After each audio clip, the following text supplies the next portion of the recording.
Hello guys, today's video is about how you can unhide the apps on your iPhone. Let's start.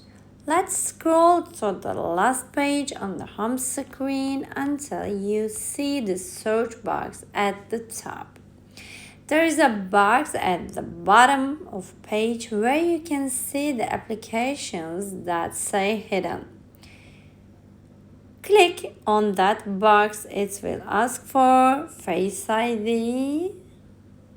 Now the apps in are visible. Choose any apps you want to unhide and press and hold your finger on that app. And you will see a box with options says Delete app, don't require Face ID, share your app at the home screen. To unhide the app, choose at the home screen and a pop-up message will open ask you unhide. Click unhide app.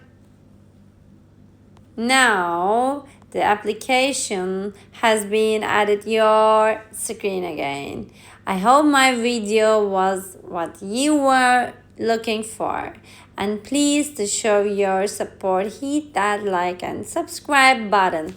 Thanks for watching.